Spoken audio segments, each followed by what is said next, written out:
In this video, I'm going to talk about population growth. Populations, as we said, they tend to grow. Individuals tend to have offspring, and so the population will grow in size. And the growth rate, which we can represent with a lowercase r, is the difference between the birth rate and the death rate. And so populations grow when more individuals are born than those that die in a given period. An exponential growth curve is where the rate of population growth stays the same, and so the population increases at a constant rate over time. For example, it is constantly doubling in its rate, and so the population will increase exponentially in size. An example of organisms where exponential growth occurs is where a bacterial cell will divide maybe every 30 minutes.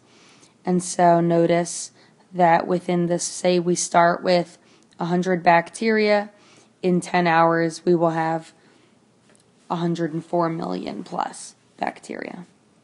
That is exponential growth. The rate is staying the same at which they grow, and the population increases exponentially. Most populations don't grow forever unchecked by something. Growth can be limited by predators, disease, availability of resources, etc. And eventually, population growth will tend to hit something called a carrying capacity, which can be represented by a capital K. This is the population size that an environment can sustain. So this dotted line here represents the carrying capacity of this particular population. And of course, carrying capacity is determined by several factors. It depends on the resources and the size of the environment. And so we can think of carrying capacity and population growth like this bucket being filled with water. At first, when there's no water in the bucket, the rate occurs really fast. It almost looks like exponential growth in a way. And the annual production of the population continues to grow the population here. And at some point, it reaches a carrying capacity. Organisms will still reproduce, but organisms will die off, or we will have population losses due to starvation because we're running out of resources that environment has, accidents, pollution, old age, of course, disease, and predation.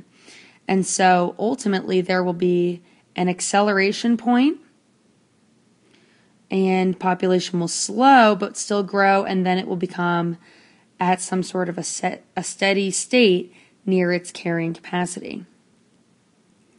The things that limit the population growth can come in two different forms. You can have density-dependent factors, where the amount of that these factors affect the population is directly related to the density of that population, so how dense it is. So for example, food is a density-dependent factor. If there's not a lot of organisms in the population, food isn't an issue, but once all of a sudden it's a very highly dense, packed area with lots and lots of organisms, food becomes an issue, water becomes an issue, shelter becomes an issue.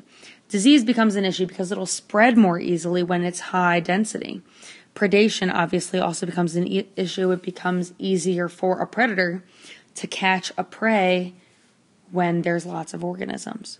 There are also density-independent factors, but these will affect all populations, and they affect the amount that they affect the particular area in which it is occurring, and when they occur is not necessarily related to the density of the population. So, for example, changes in weather, changes in climate, natural disasters, etc.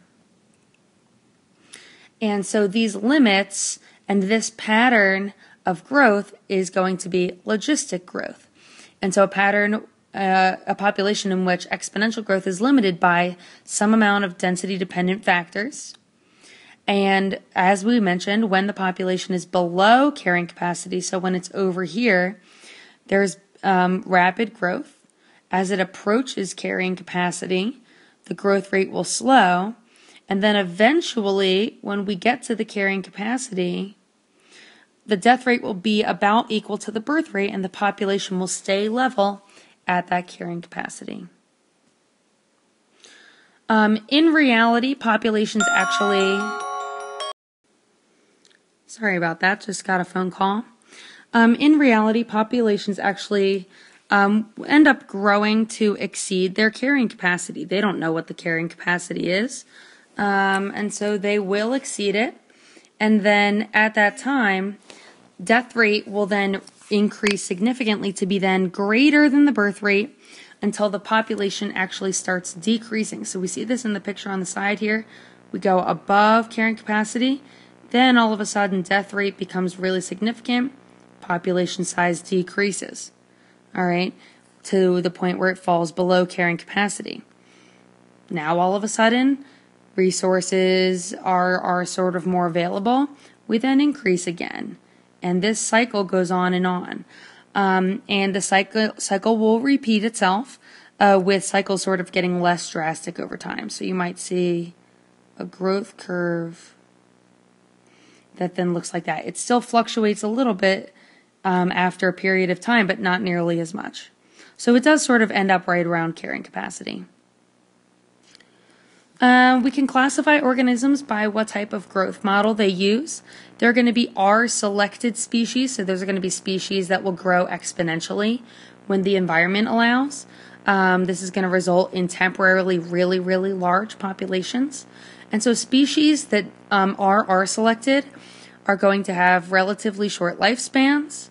They will reproduce pretty early in life. They create lots of offspring every time they reproduce, so they make lots and lots of babies at a single time. Offspring tend to be small, and they mature rapidly with little or no parental care. So all of these are sort of characteristics of species that tend to grow exponentially. Example being cockroaches. A K-selected species are going to be species that have mature populations nearing their carrying capacity of a capital K. Of their environment. Characteristics of these species are going to be long lifespans, only having a few young, especially at a time, a slow maturation process, so organisms ultimately reproduce later into life than they would if they were R-selected. There tends to be a lot of parental care, and they tend to live in stable environments.